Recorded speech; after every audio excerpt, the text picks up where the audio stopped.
ব্যাস ব্যাস হয়েছে অনেক। কই গো, খাবার নিয়ে এসেছি।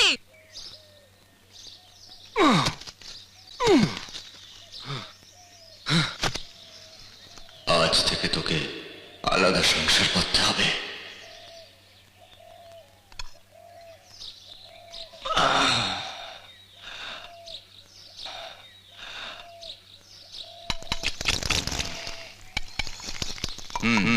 আচ্ছা, রাকেশ ওখানে দাঁড়িয়ে আছে, ওকে ডাকো, ও খাবে না?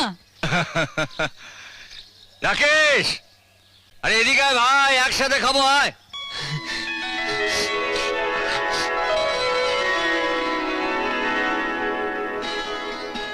নে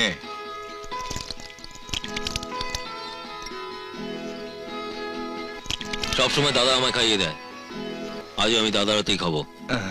পাগল ছেলে। রাকেশ, তাড়াতাড়ি এসো, আমি তোমার জন্য খাবার নিয়ে এসেছি।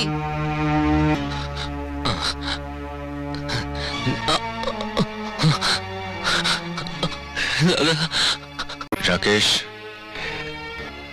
টিয়া তোর জন্য খাবার নিয়ে এসছে, যা যা খেয়ে নে। আমি তোমার হাতে খাবো। রাকেশ, টিয়া অনেক কষ্ট করে এত দূর থেকে তোর জন্য খাবার নিয়ে এসছে, তুই ওর সঙ্গে খেলে ও খুশি হবে। ও তো একটা ডাইনি। রাকেশ, টিয়া তোমার স্ত্রী, এমন কথা বলো না, ও কষ্ট পাবে। যা ভাই যা। দাদা আমি তোমার হাতেই খাবো। রাকেশ, এটা আমার আদেশ। খাবার ফেলে উঠতে নেই।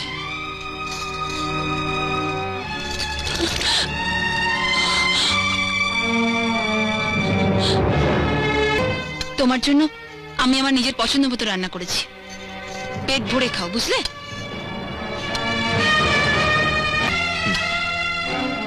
থু থু